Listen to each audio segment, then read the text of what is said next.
It's quite possibly the most talked about aspect of these elections. I'm talking about the 3,000 Pula minimum wage. I'm talking about the 100,000 jobs. I'm talking about the 1,500 pension for old people. This is the Voice on Politics. I'm Kealeboga Dihutso, and I'm joined in the studio today by two economists to try and see whether this is doable, the cost of doing government in Botswana. Good afternoon. I'm joined in the studio by Dr. Jefferies from eConsult. I'm also joined by a fellow economist, Sennye Obuseng. Obuseng. Let's get straight into it.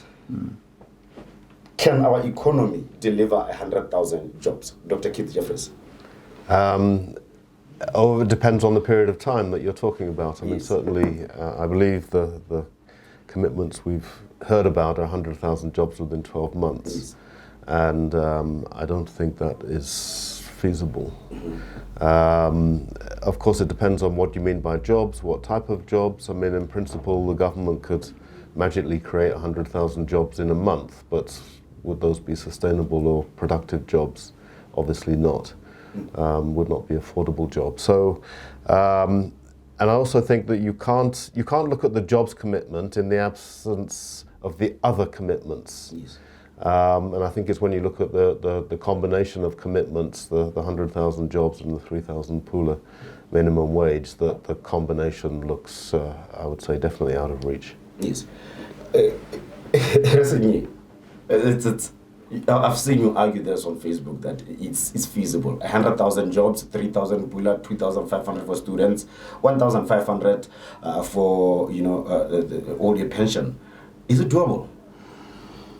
Well, I'll take the view that 100,000 is a pretty steep target. Okay. It's very ambitious. Yes.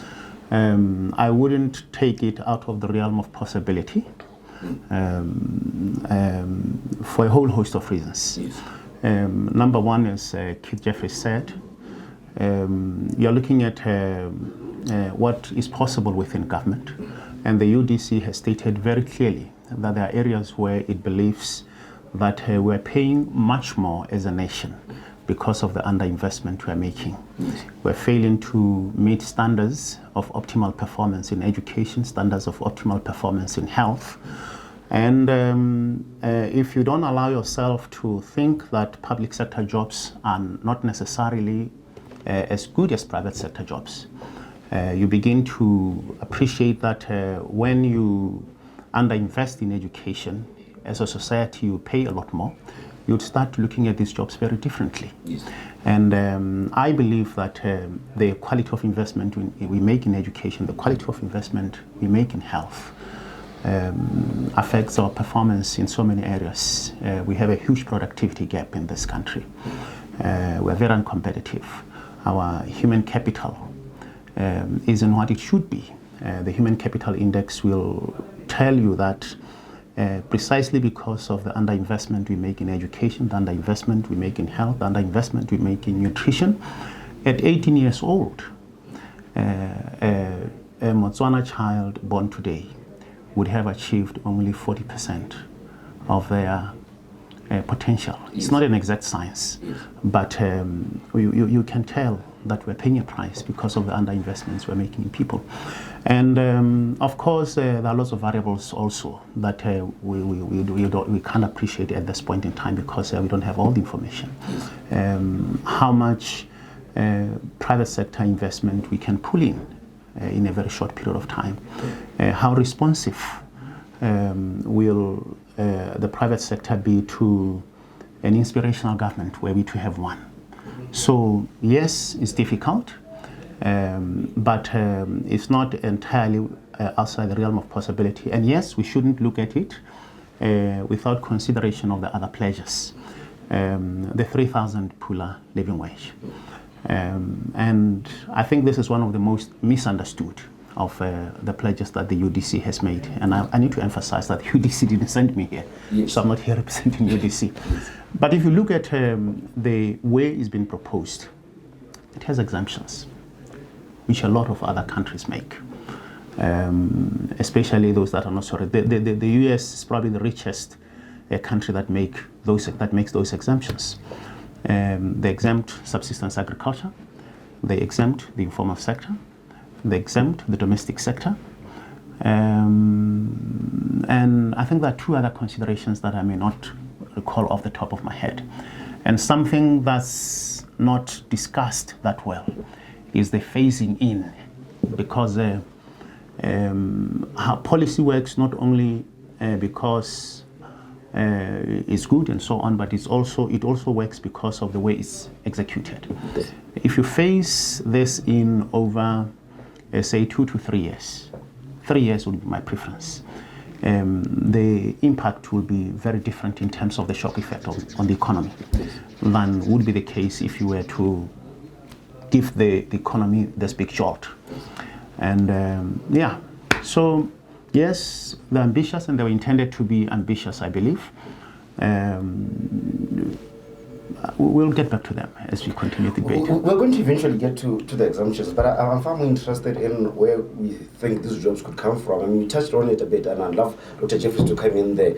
Do you see this being done? You say 12 months maybe is over-ambitious, but what period do you think is practical to actually bring in 100,000 jobs? Okay, so I mean, we'll continue the discussion about the public sector jobs, but let's go back to the 3,000 Pula wage issue. So obviously there are exemptions. I mean, I find it odd to say you're going to exempt subsistence agriculture, because there's no way you can apply something like this to the subsistence agriculture. It's just impossible and impractical. Even with the informal sector, the whole point of the informal sector is that it operates outside the formal framework. So to even talk about applying it to the informal sector, even in the sense of giving an exemption, I think demonstrates a lack of understanding. But let's say you apply it through the normal minimum wage mechanism that we have at the moment, which obviously doesn't apply to the informal sector. That the 3,000 Pula implies a rise of 150% approximately in the current minimum wage. Now, whether you do that in 12 months or 3 years, the effect on the private sector will be massive. I mean, even with the increase of 17% in the minimum wage that we had recently, there's already sectors that are laying off people as a result. I mean, you look at something like the security services sector, which is incredibly labor intensive. You find some security contracts are being terminated because the cost is now too high. So if you talk about increasing the minimum wage by 150%, I think there's no doubt that will lead to a smaller number of jobs, not a larger number of jobs. And so you're starting, that's why I say you have to look at the commitments in combination. You're starting with an economy which is going to be shedding jobs rather than creating jobs, purely as a result of the minimum wage commitment. Whether it's done over 12 months or 3 years is not really the point. You're still talking about a very rapid increase in the cost of labor, which will inevitably lead to a reduction in employment. Okay, I'm curious about the exemptions. I think we are tiptoeing around the issue really, but I'm interested in this. They don't call it minimum wage. They're very specific that it's a living wage, and they're saying this is the bare minimum required. Why would you have, unless I'm not getting something right, because obviously I'm not an economist, but when you say living wage and you say it's the bare minimum, the assumption is that there should be no exceptions, because it has to be universal, because you're saying that is the bare minimum to have a decent living. But the point is that you can talk about living wage, that's just a description. The legal mechanism for doing this is the minimum wage. That's what you have to use. And so, can you enforce the minimum wage everywhere? No, obviously not. Okay. I'm then interested in the idea of creating the jobs. Which sectors are we really looking at, and how much really are we looking from each of those sectors? That is something that I want us to discuss when we come back from the break, because we talk about 100,000 jobs, we talk about hemp, farming in the country, we talk about several other sectors, we talked about education, we talked about health. But can we zoom in on a very specific thing to say, this is where we can get 20,000 jobs, this is where we can get 30,000 jobs, this is where we can get 50,000 jobs. That is what I want us to discuss when we come back from the break. We'll be right back. We know what you're looking for. Your specially grilled newspaper, spiced with lifestyle, sport, entertainment, politics, business, and international news. The Voice is available every Friday. Subscribe now. The Voice. Welcome back. This is The Voice on Politics with Kealeboga Dihutso. I'm joined by two economists in the studio to discuss the most talked about manifesto promise in the country, being the UDC pledges. Is it possible? Is it feasible? And before we went for the break, I was telling the two gentlemen I'm in the studio with Sennye, Obuseng and Dr. Jefferies.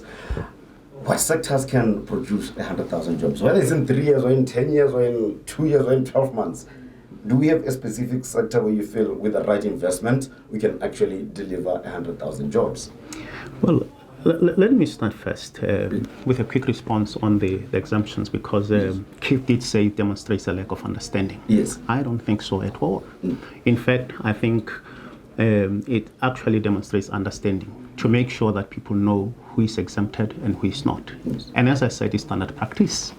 You go into the literature, you'll get precisely that. Americans don't lack an understanding of how the economy works. And they make these exemptions. Exactly as I've said, the UDC will make them, and much more. So the exemptions are a good part of policy making, and they help you make the policy work. Let me also say that, yes, there's a view that raising the minimum wage will cost jobs. And there's no consensus on that. Empirical work doesn't say raising the minimum wage necessarily destroys jobs. You do that within rational bounds, as I've said, and it matters how you execute. Perhaps what he's saying is that 3,000 is irrational. I would understand if we put it that way. But if you were to say categorically that raising the minimum wage necessarily destroys jobs, I'll say no, it's not necessarily so. And I think that's the point I would like to make, that there's no consensus, there's no conclusive evidence that it necessarily does so. And mind you, in the context of Botswana, we have a minimum wage that's ineffective. We have a minimum that's ineffective. Most of the companies that you would target, the institutions that you target with a minimum wage, are already paying way more than the minimum wage in Botswana anyway. So it's a fraud, in a manner of speaking, because you are saying I'm protecting workers, when in fact what you are offering doesn't actually offer that protection. We have an ineffective minimum wage. The essence of a minimum wage is to force firms to pay more than they would otherwise pay, for various reasons. It could be protection of workers. It could be, there's an efficiency argument even for the minimum wage as well. Yes. Yeah. But Dr. Jefferies, I think that's precisely the point that I'm struggling to get to, that in any case, we've got the bulk of companies paying a bit more than the minimum wage, really. What is impractical about the 3,000 pula, really? I need that to be broken down a bit more. Look, I think the issue with the 3,000 is it is far above what most unskilled workers earn at the moment. I mean, yes, you say that there are companies that pay above the minimum wage. Clearly there are. But if you look at, as I say, some of the big employers, you take the security sector, Yes. which is very labor intensive, employs a lot of people. They pay the minimum wage or very, very close to the minimum wage. A lot of the retail sector employs people at or close to the minimum wage. Now, I'm not saying that the minimum wage should be left unchanged, but I think that any increase needs to be gradual.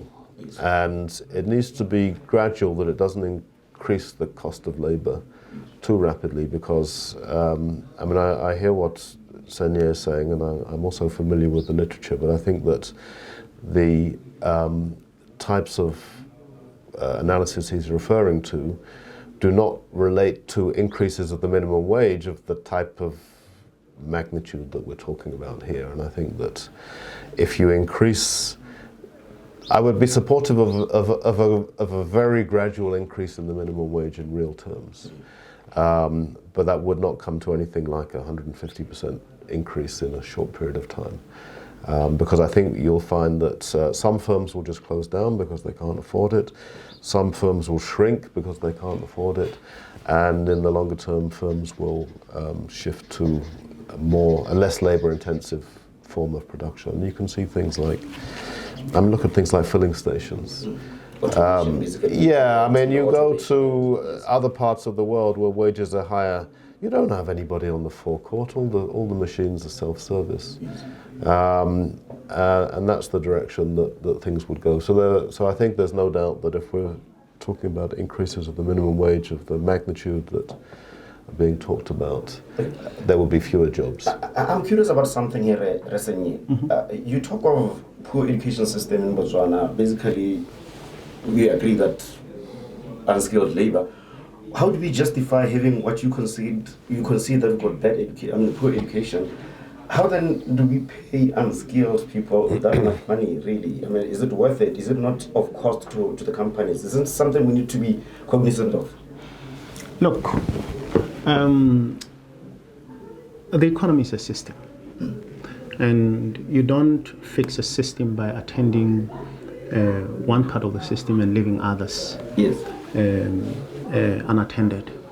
So I don't relate the minimum wage to the quality of education that we have. The minimum wage, rather the living wage, and I disagree with Keith on that one. There's, the living wage is a minimum wage, yes, but the living wage is a special kind of minimum with a particular purpose in mind. Yes, the purpose of a living wage is to ensure that workers earn enough to meet the essential costs of their subsistence. That's the difference here.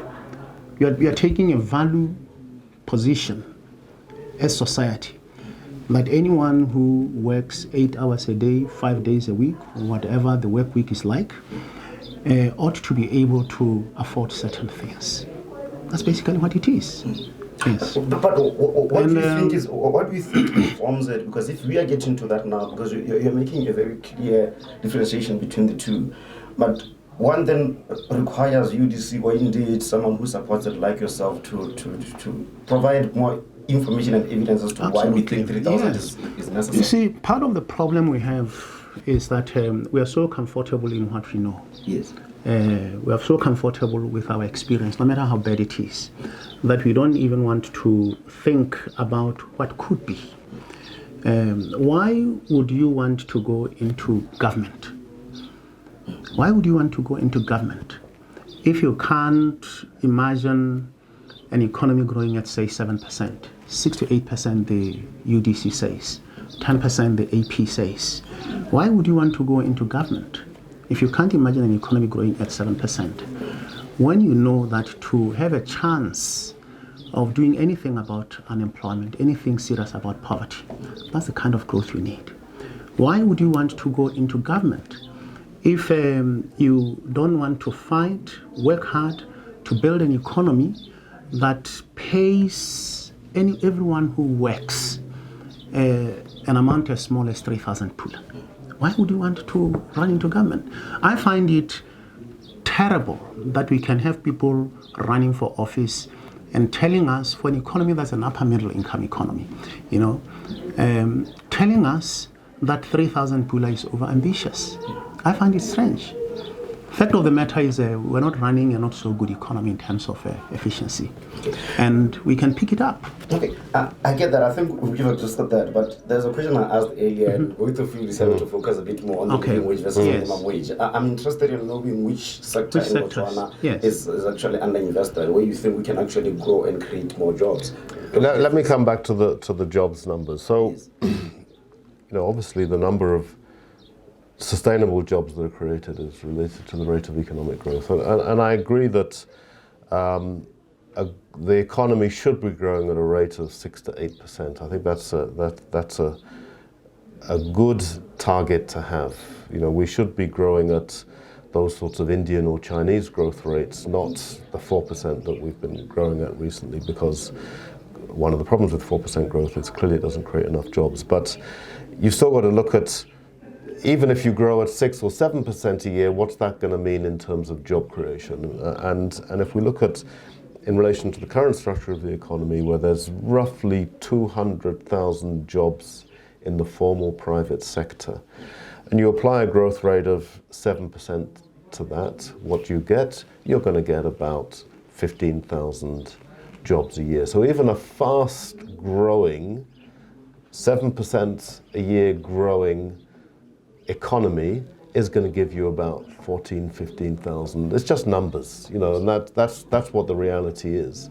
So even a fast-growing economy is not going to create anything like 100,000 jobs a year.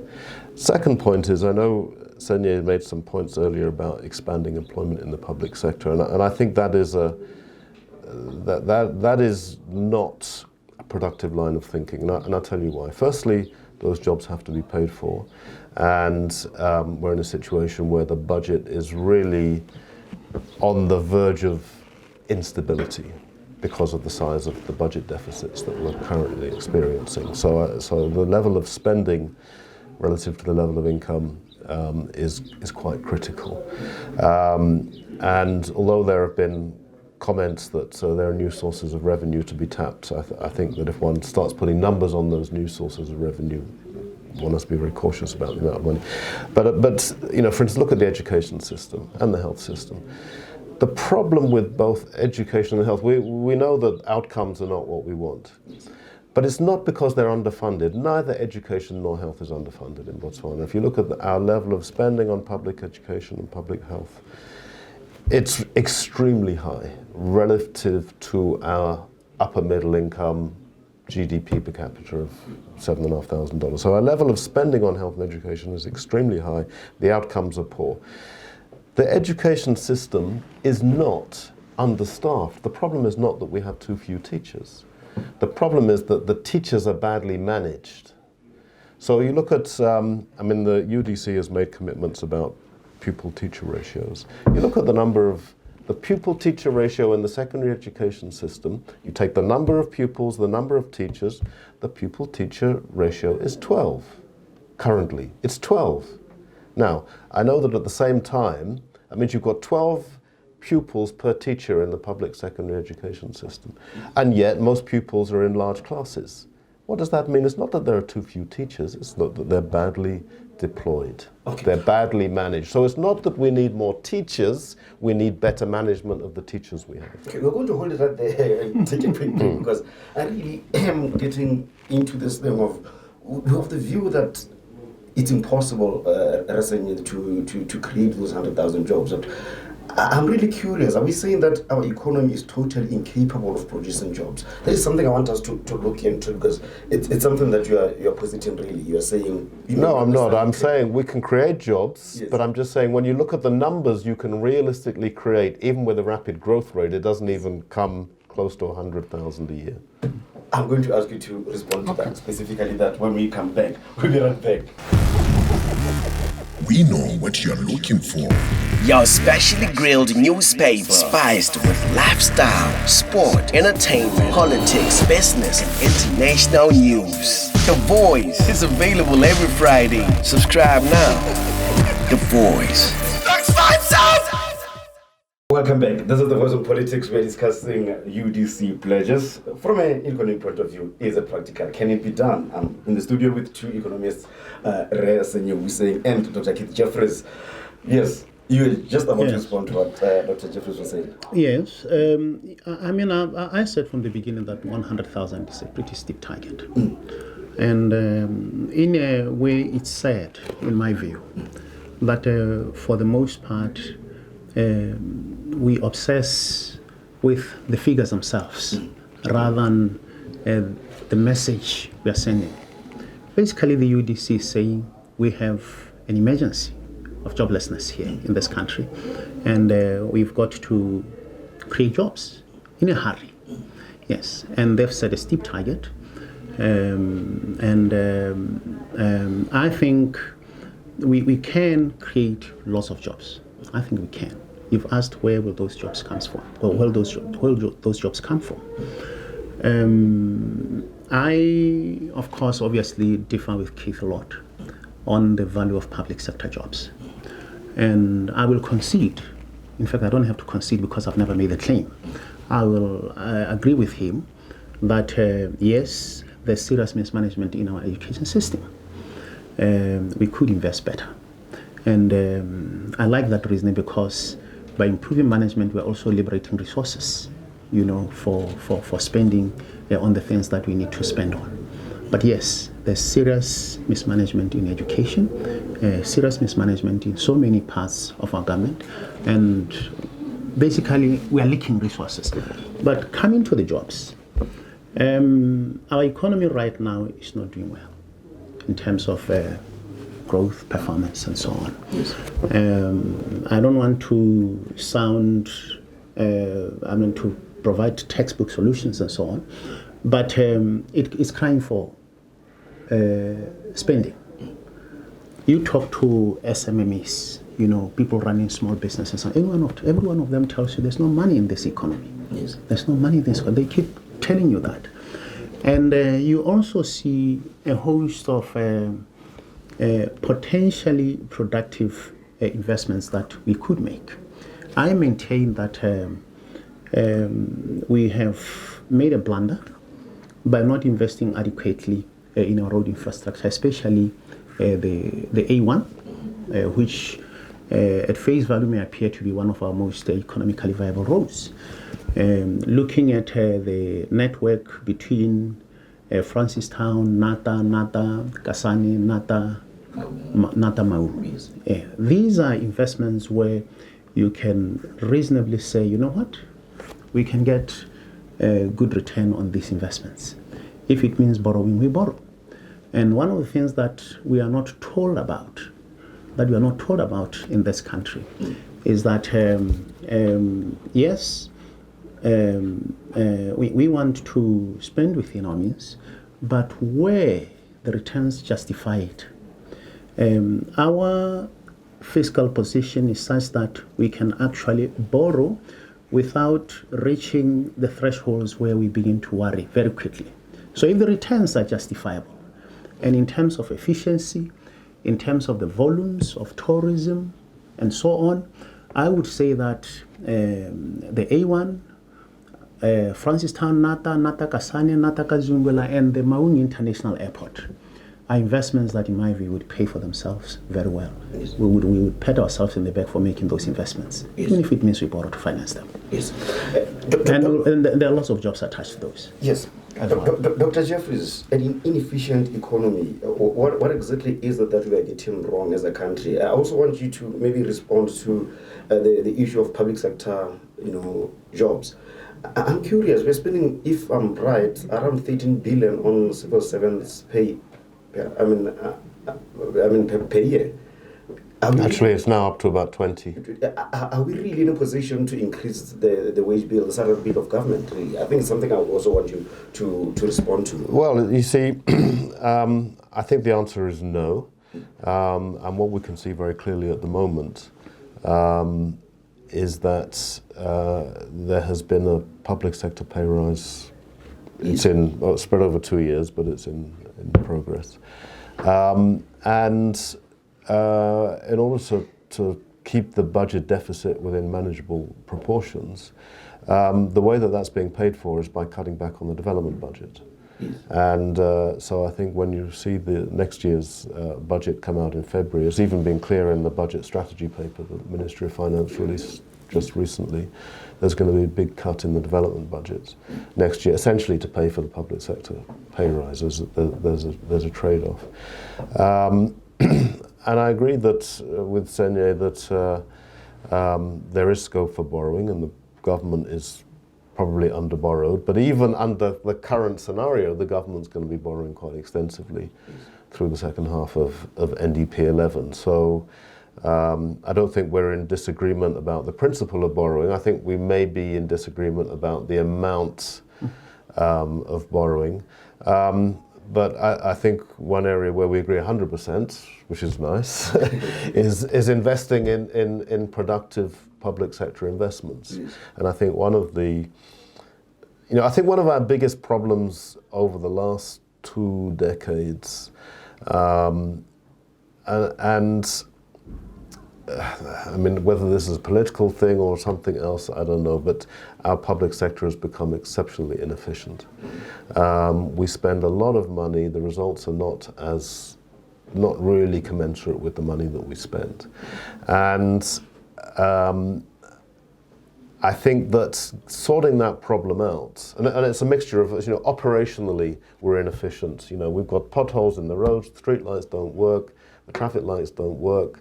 The government data network keeps going down. You can't get your Amang renewed because the camera's not working. I mean, that's just the basic nuts and bolts of how a public sector should operate, and we're not getting that right. So there's a hell of a lot of wastage and inefficiency because the public sector doesn't work as it should, and it's a mixture of operational inefficiency, and it could be also going back to the way the schools are run and the education system's run, and that's even as deep as things like how the curriculum is organized and how many elective subjects there are. It's all just become a mess. So some deep reform is needed in the way in which the public sector operates, and it's not easy. Absolutely. You can't impose it from the top down. You've got to bring the workforce on board. If you want to make the education system more efficient, you've got to have the teachers, you can't threaten them. You've got to work with the teachers to say, how can we get more bang for the buck? Also on the project side, I think we have spent money on projects which are not delivering returns. And perhaps we have not funded projects that should have brought higher returns. Looking at the airports, I agree, Maon International Airport is a priority, but what returns has Francistown International Airport brought us? The thing is massive and totally underused. So obviously, if you did some kind of ex post cost benefit analysis on that, yes, the returns would be massively negative. I'm not saying Francistown didn't need another airport, but did it need that huge airport with very, very few flights? You look at, there's an awful lot of programs in place which I think we stick to because it's too uncomfortable politically to reform them or get rid of them. And you look at things like ISPAD. It's a massively expensive program, but there's no real evidence that it's generated any benefits in terms of agricultural productivity or agricultural output or incomes for poor farming households. The main benefits of ISPAD have gone to the tractor owners. Now, is that what it was set up to do? And I think that whoever forms the next government has to be prepared to take some really tough decisions to stop wasting money. And government has direct control over the public sector, whether it's projects, programs, way in which public services are organized.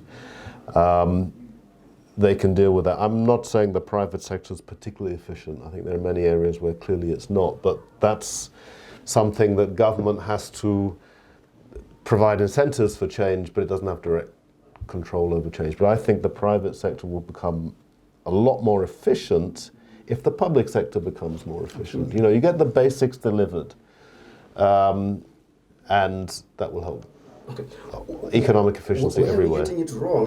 You were talking about improving road infrastructure in the country. I do believe the interchange at Francistown, we spent about 1.5 billion, but only created 600 jobs for citizens.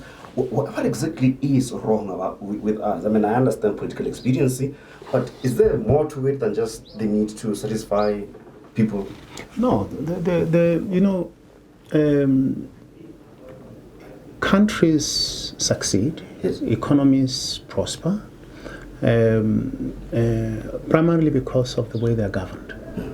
I think we must admit as a country that we've been led down big time at the level of leadership and government. Yes. Because there is nothing that says government has to work the way our government has worked. Governments can be efficient and governments can deliver results. I can quote for you any number of examples. Yes. You've had Singapore with the old guys, Lee. We have Rwanda here. We have Mauritius. They do show that governments can be very effective. And part of our problem in this economy is that the government is not effective. Yes. But let me make a point that I didn't make at the beginning because, we are focused on the UDC promises. Yes. We're talking about how expensive they are. They are the only people who are providing proper figures. So But let me tell you something. Yes. If you are to look at the BDP manifesto Yes. carefully, look at the AP manifesto carefully. Yes. You look at the promises and so on, notwithstanding the fact that they have not given targets. Yes. If they were to achieve half of the things that they say they want to achieve here, Yes. in terms of the expenditure implications, they're enormous. This is the election season. Yes. Whoever gets into power on the who is elected into power on the 23rd is going to have to put their pledges on the table, Yes. have them subjected to reality check. Yes. Stakeholders, I expect a government, whoever goes into government, to engage stakeholders. Yes. Whether it's UDC, whether it's BDP, whether it's AP, they will have to say, the stakeholders will have to tell them, look, well and good that you've said this, but this is the reality. Yes. So I expect adjustments to be made. Okay. Can I just quickly come? I want to give you an opportunity to actually wrap up, so you can go ahead. Yeah. Look, I think it's true. None of the three major manifestos, BDP, AP, or UDC, none of them are affordable. I think that's the blunt reality of the situation. UDC indeed is the only one that's put numbers on it, which is maybe is the disadvantage, because when you get confronted with the cold light of day, if you've been a bit vague, it's easier to row back. I think one of the UDC's problems, should it form government, is it's made these very firm numerical commitments. It will get into office and find that it can't afford them. And then it's got some quite angry voters. Okay, gentlemen, that was a very interesting discussion. I've been curious about it. I continue to be very curious about it. But I personally like the fact that they're making a specific commitment. It's something for us to discuss and to break down to Botswana, because for the most part, we don't really understand economics enough to appreciate the cost of running government. And hopefully this discussion will have going forward when we start, in February when we hear the budget speech. I think it's something we'll need to break down a bit and see whether it's practical or not. But thank you very much for joining us here on The Voice on Politics. Thank you. And certainly that was one interesting discussion. If you want to be a partner with us from the 22nd, that is tomorrow, up until the 25th, we'll be doing a rolling interview along with Maru TV, as well as After School of Media. From tomorrow, I think around 2 o'clock, we will be here. But you can join us and get in touch with Laura Tamiokwe on 7602-7544. That is 7602-7544. Laura Tamiokwe, do get in touch with her and do partner with us as we do the first ever rolling coverage of general elections here in Botswana. I'm Kealeboga Dihutso. Have a good day.